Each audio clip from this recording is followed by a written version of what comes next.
mean to all of us.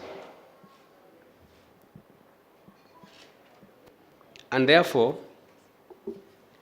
when these products are such important for our survival as a people, as a nation, as communities, it is very important that the correct information pertaining to all these products and the issues surrounding them need to be told correctively, objectively, and also responsively. And I therefore want to thank KenGen for initiating this very important project of Energy Excellence Journalism Awards. Basically, an initiative to encourage journalists and the media to give the right story. Because as we all know, the media creates perception. The media informs the public and creates perception. And the perceptions also create the perspectives within the people. Perspectives are a derivative of the perception. And finally, the reality is a derivative of the perspectives. So in essence, perceptions define the reality.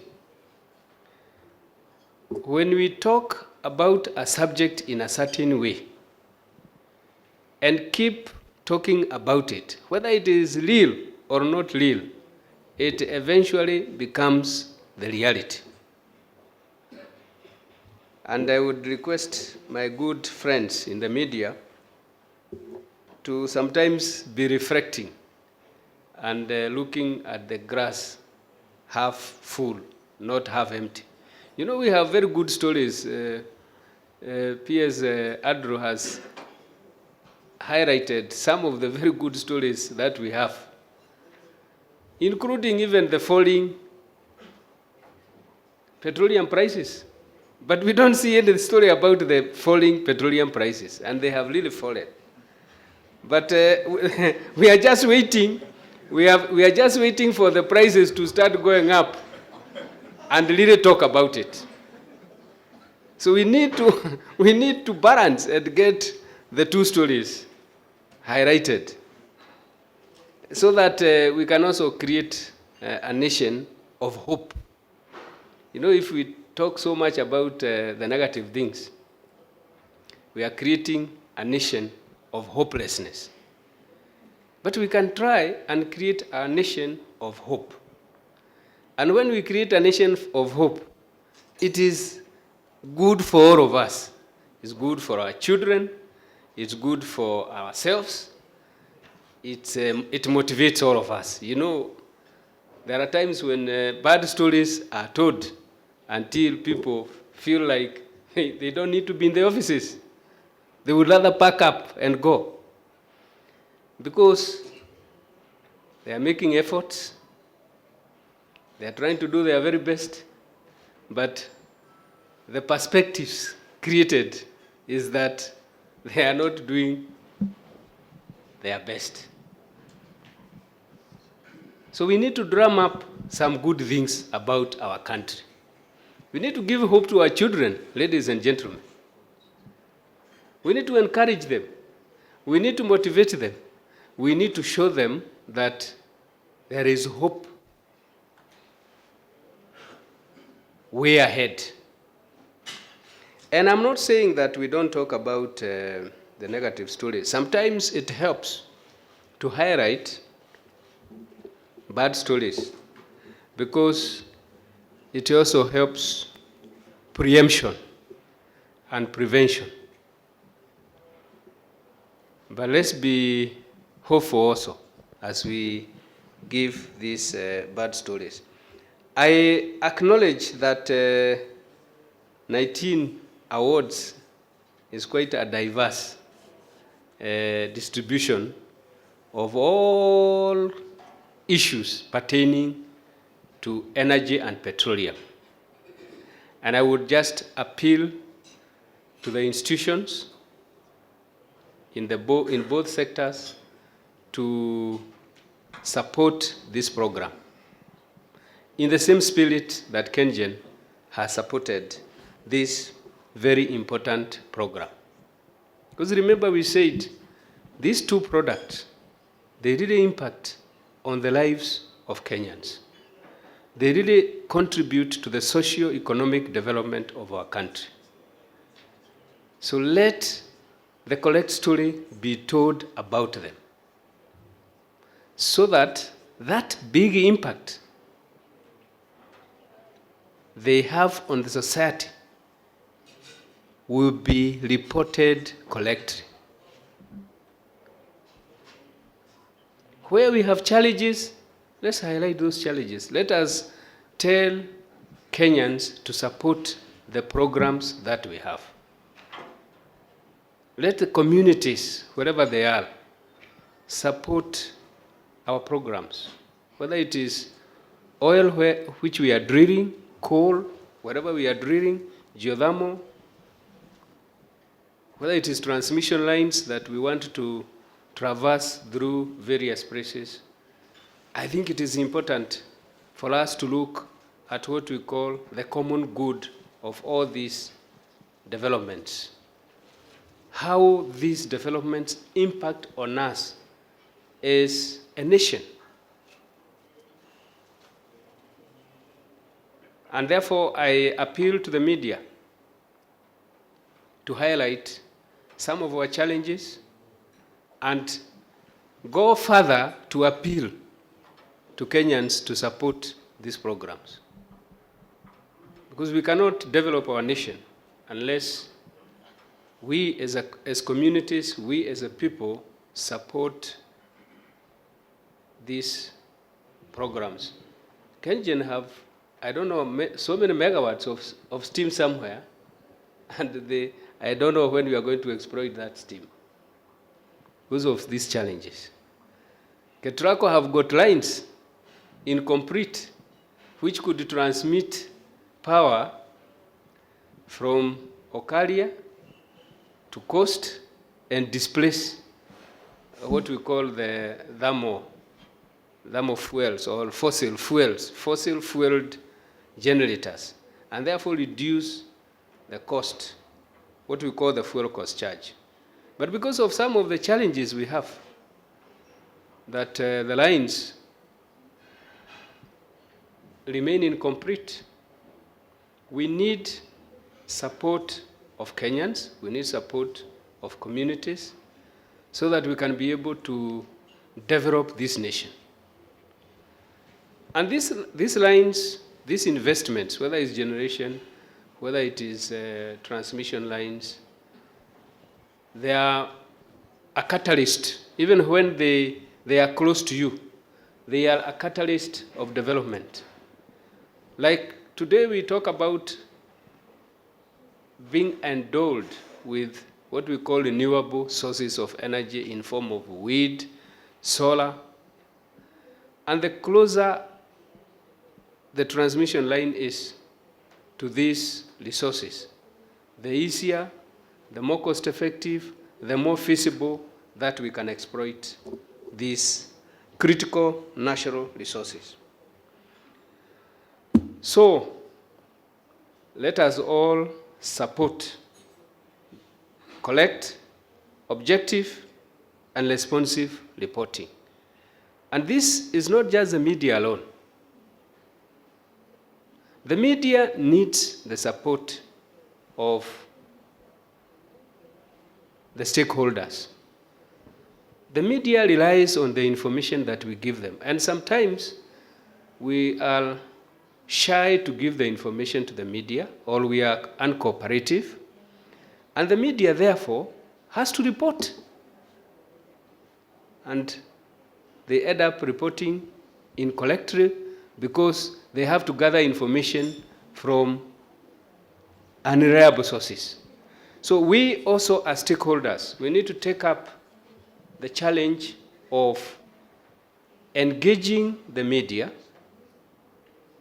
responding to the media, so that the media can be able to generate, collect information, and therefore disseminate the same correct information. I appeal to all of you to support the media in that endeavor and sacrifice some time to engage the media. Don't view them as wasting your time or as interrupting your programs. Make them part and parcel of your programs, because we can do so much, we can try so much, but if we don't talk about it, it is not known to the Kenyans that we are doing that much. It is important that we facilitate and catalyze the media to give information so that Kenyans can know what we are doing. Allow me also to commend the steering committee of AGEA. I know the communication experts of all the parastatals plus the ministry have been congregating to make sure that we are able to start off this program. Even the organization of today's function, thanks to them. So I want to thank that steering committee and the supporters of this very important initiative, and once again appeal to you to support this important endeavor to motivate and incentivize the journalists to give correct, objective, and responsive information about the programs in our sector and the issues that pertain to our sector, and even sometimes lobby Kenyans so that they can support the programs that we have, because we have very many programs useful and beneficial to our dear Kenyans. With those few remarks, ladies and gentlemen, I'm now ready and willing to do the launch. And thank you very much for listening to me. The PS Energy Dr. Engineer Joseph Njoroge will press the button to mark the official launch. So, in how many seconds, Zedi? 10, 9, 8, 7, 6, 5, 4, 3, 2, let us go!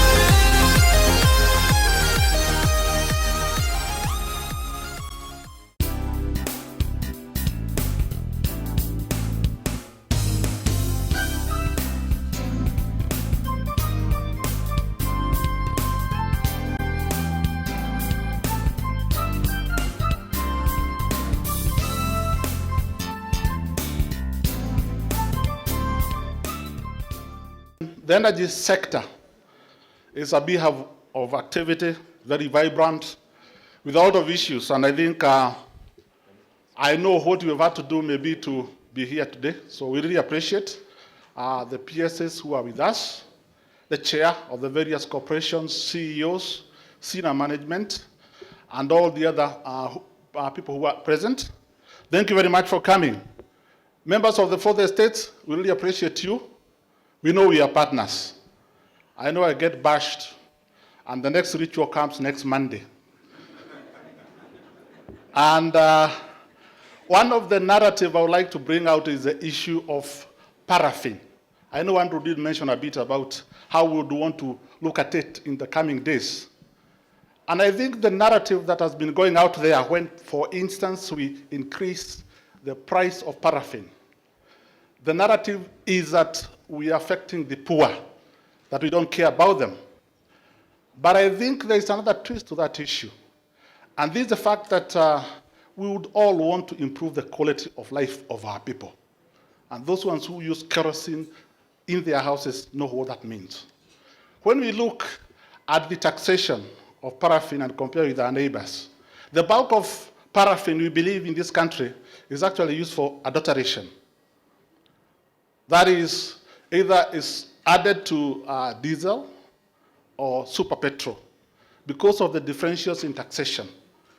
And that creates problems for you and for the members of our public. When you fuel in a petrol station and maybe you go 100 meters from there and the car stalls, you have problems. And you get these cases, they are reported to us. And of course, if you have to overhaul your engine, it's a major cost. People complain a lot about that. There is also the safety element. About 2 weeks ago, a major explosion occurred in Nakuru. And the whole exercise was undertaken in an illegal facility. And the bulk of the activity was actually dumping of export products. And those ones are not taxed. So people take advantage of that, and the country loses a lot in terms of revenue and also of safety. That facility is very close to a timber